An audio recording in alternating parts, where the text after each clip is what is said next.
Hello, my name is Tyisha Peoples, and I am the club director over at Wiley H. Bates. Today I'm going to be reading a fun story that I used to read to my children. It's called The Story of Ferdinand by Monroe Leaf. Once upon a time in Spain,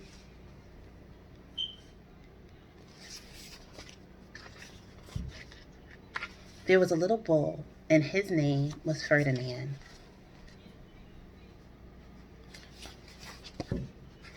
All the other little bulls he lived with would run and jump and butt their heads together.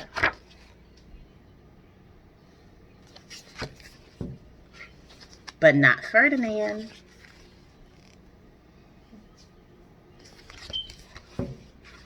He liked to sit just quietly and smell the flowers. I like to smell the flowers too. He had a favorite spot out on the pasture under a cork tree.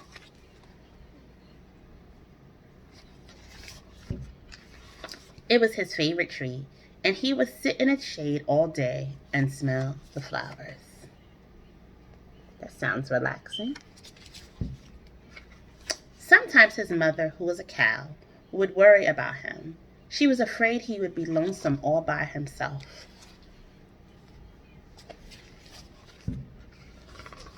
"Why don't you run and play with the other little bulls and skip and butt your head?" she would say. But Ferdinand would shake his head. "I like it here, where I could sit just quietly and smell the flowers."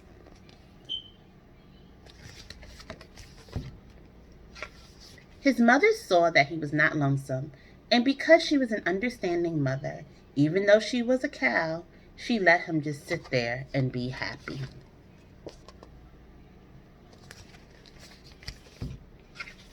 As the years went by, Ferdinand grew and grew until he was very big and strong. Look how he's grown. All the other bulls who had grown up with him in the same pasture would fight each other all day. They would butt each other and stick each other with their horns. What they wanted most of all was to be picked to fight at the bullfights in Madrid.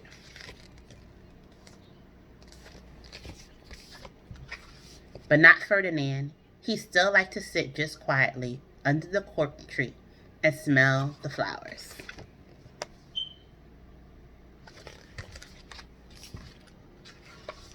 One day, 5 men came in very funny hats to pick the biggest, fastest, roughest bull to fight in the bullfights in Madrid.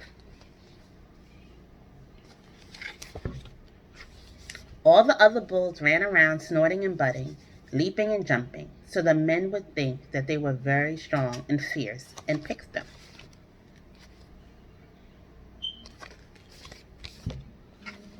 Ferdinand knew that they wouldn't pick him, and he didn't care. So he went out to his favorite cork tree to sit down. I don't think Ferdinand wanted to fight. He didn't look where he was sitting, and instead of sitting on the nice, cool grass in the shade, he sat on a bumblebee. Uh-oh, what do you think is going to happen? I know if I sat on a bumblebee, that would hurt. Well, if you were a bumblebee and a bull sat on you, what would you do? You would sting him. And that is just what this bee did to Ferdinand. Poor Ferdinand. Wow, did it hurt. Ferdinand jumped up with a snort. He ran around puffing and snorting, butting and pawing the ground as if he were crazy.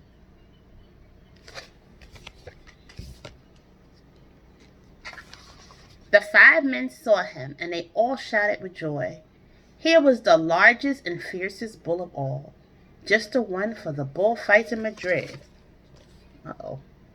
They think he wants to fight. No, he just got stung by a bee. So they took him away for the bullfight day in a cart.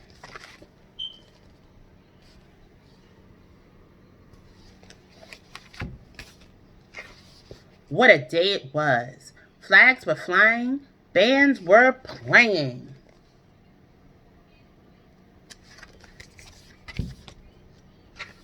and all the lovely ladies had flowers in their hair.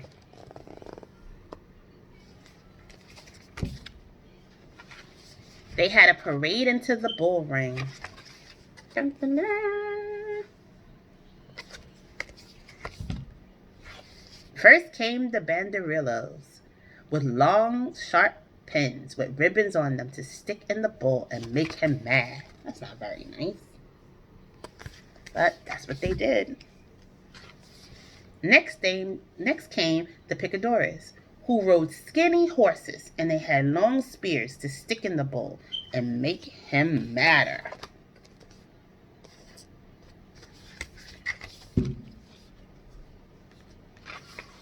Then came the matador, the proudest of all.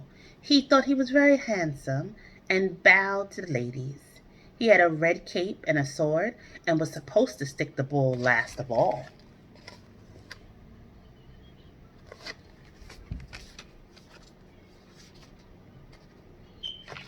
Then came the bull, and you know who that was, don't you? Ferdinand. Uh-oh, what do you think Ferdinand's gonna do?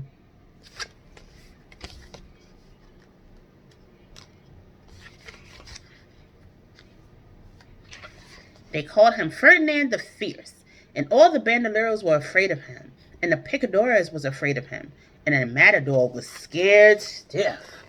They were all afraid of little old Ferdinand.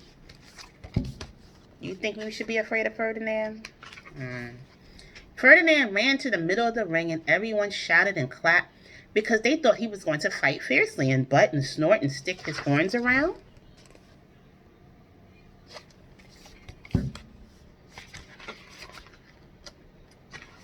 But not Ferdinand. When he got to the middle of the ring, he saw the flowers and all the lovely ladies' hair, and he just sat down quietly and smelled.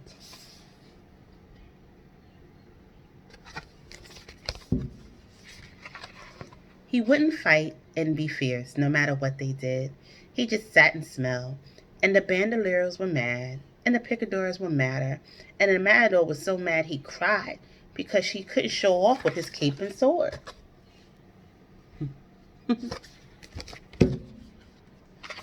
So they had to take Ferdinand home.